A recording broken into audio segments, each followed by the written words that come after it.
ஞனநாயமணிப்பா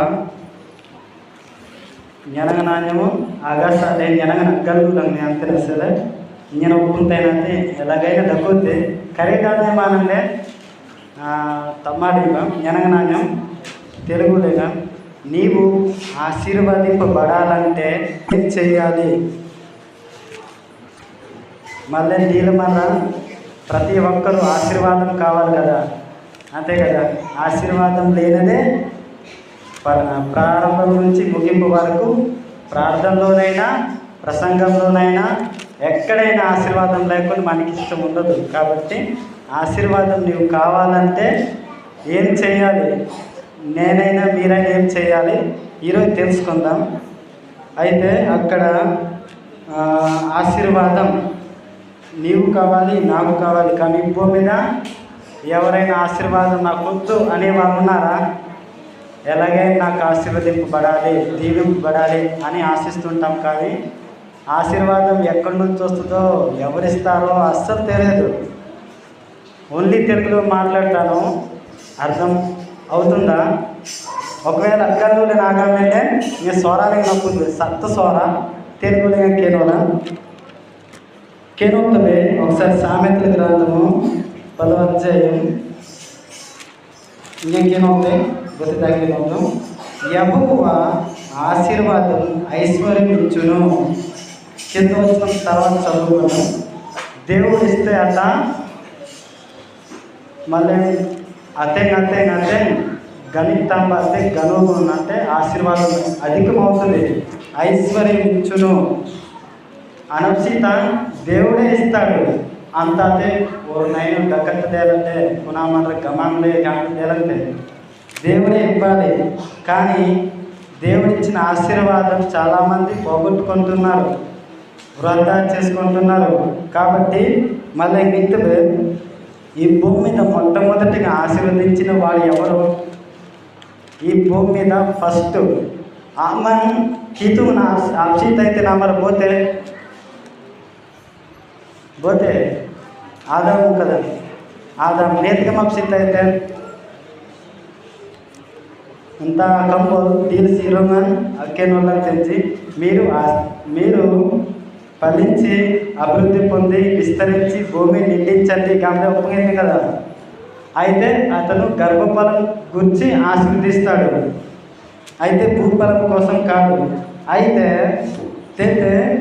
దేవుడి ఇస్తే ఎలా ఉంటుందో మనం విత్తలే. ఆశీర్వాదం దేవుడు ఇస్తే యోగు కంటే అధికంగా దీవిస్తాడు. కానీ మనం అన్నమాట చెడగొట్టుకుంటాము. అయితే మొట్టమొదటిగా ఆశీర్వదించిన ఆదాము ఎందుకు ఆశీర్వాదాన్ని పోగొట్టుకున్నాడు? ఈ భూమిని నీవే అన్ని ఏలాలన్నాడు కదా. జంతువు లేకనైనా వంతి లేకనైనా ఎత్తుపోయి బరువు లేకనైనా కూర లేకనైనా కూటుకు లేక ఆదాముని ఆడే అప్పుడు మండరా జాగేస్తా కదా. అన్నీ ఆడినాతే అయినప్పుడు ఎందుకు పోగొట్టుకున్నాడు? దేన్ని బట్టి పోగొట్టుకున్నాడంటే గిత్తుడే ఆదికాండం 3వ అధ్యాయం 17వ వచనం గిత్తుడే.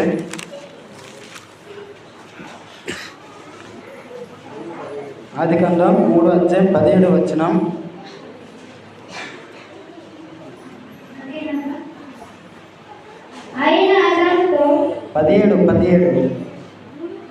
3:17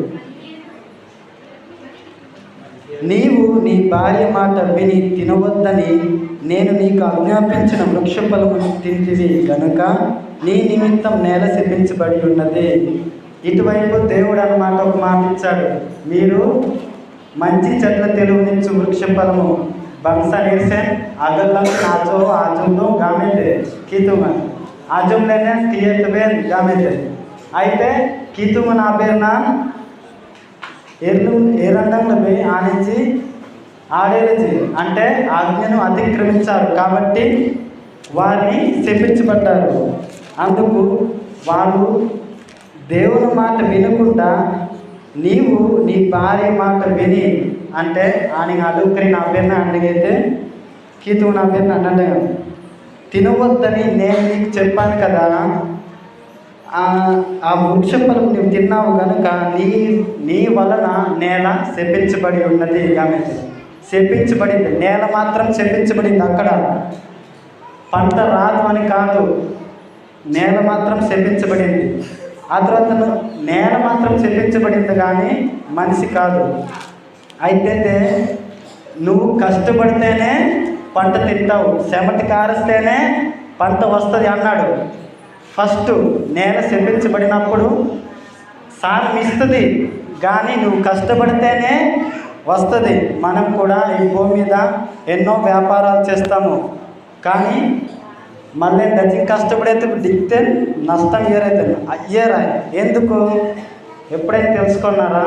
మనం ఎంతో కష్టపడతాం, కానీ మనం అల్లే ననప్సితన అజ్ఞాండే డజన్ సంపాదించేంత దిక్తే అంతకంటే ఎక్కువ ఖర్చు చేయాలంటే నష్టం అంతేనో స్విమ్లో కరిగి గొరవలేను ఏదో ఏదైతే ఆటంకాలు వస్తుంది. ఎందుకు ఎప్పుడైనా ఆలోచించారా? ఆదాము వల్ల నేల శపించబడింది, కానీ కష్టపడితే నీవు ఆహారం వస్తుంది, పంట వస్తుంది అన్నాడు దేవుడు. అక్కడ పంట రావాలంటే ప్రయాసపడాలి, ప్రతిదినం ప్రయాసపడాలి. తర్వాత ముండ్లు అంటే ఏ బాలిగం కాబట్టి నన్ను కష్టపడి ఏరైతే గూరంచి చెమట ఇన్ని చేసినప్పుడు మళ్ళీ ఎందుకు అయ్యారైనా మా భర్త గిత్తుబే ఆది కాండంలో తేనెడేం ఫస్ట్ డేం నేల శపించబడింది. గిత్తు రెండోది ఆది కాండము 4వ అధ్యాయం 2 నుంచి గిత్తుబే. ఆది కాండం 4వ అధ్యాయం 2 నుంచి గిత్తుబే.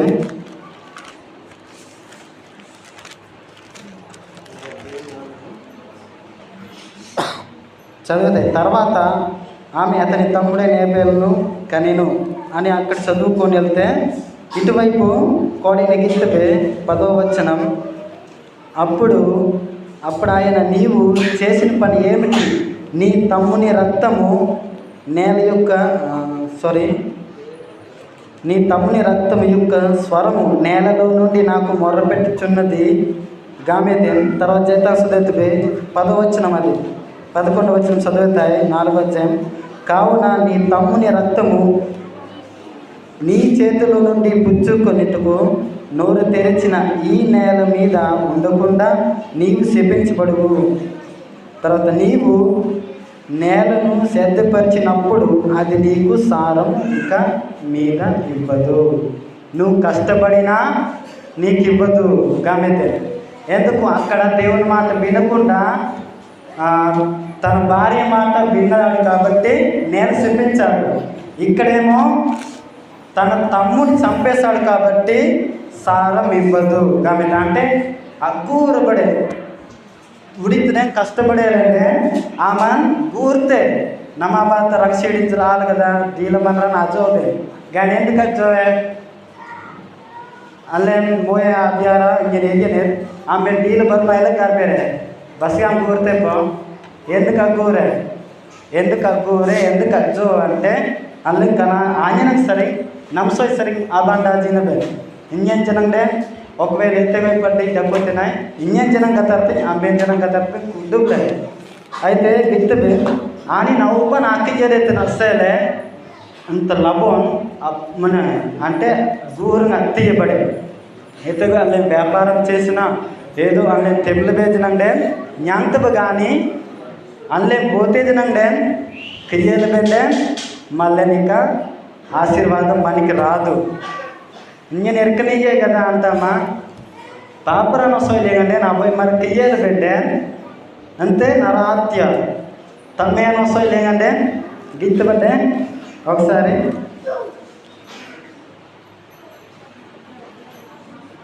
మొదటి యోహాను పత్రిక 3వ అధ్యాయం 15వ వచనం గిత్తవే. మొదటి యోహాను పత్రిక 3వ అధ్యాయం 15వ వచనం.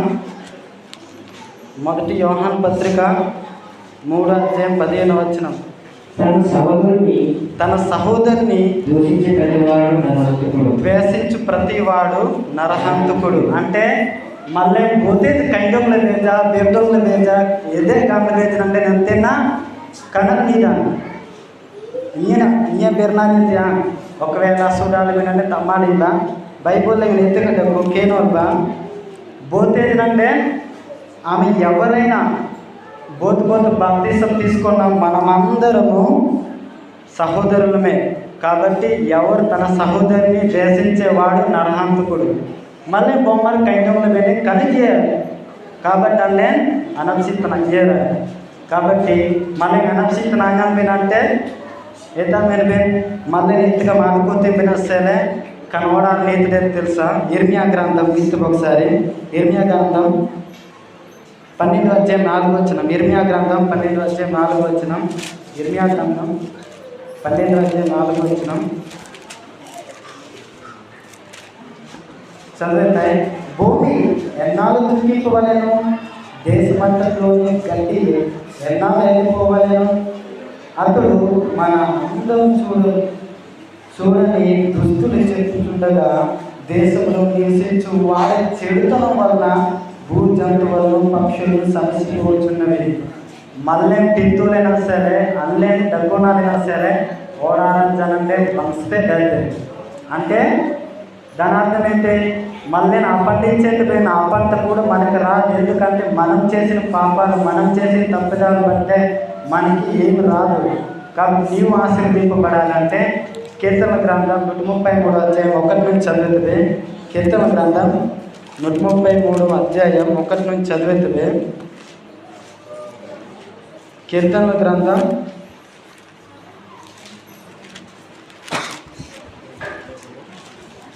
133:1 చదువుతుంది. సహోదరులు ఐక్యత కలిగి నివసించుట ఎంత మేలు, ఎంత మనోహరం. అంటే సహోదరులు ఐక్యతగా ఉంటే, కలిసికట్టుగా ఉంటే మనం ఏ పనైనా సాధించగలము. దేవుడి నుంచైనా ఆశీర్వాదం పొందగలము.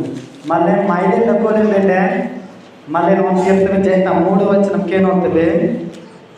సియోను కొండ మీదికి దిగి వచ్చు ఎర్మోను మంచి వలె నుండును, ఆశీర్వాదము శాశ్వత జీవమును. అంటే అనప్సీత తాడామండ్రైన అచ్చట ఎచ్చట అంటే సహోదరులు ఐక్యత కలిగి జీవిస్తారు కదా.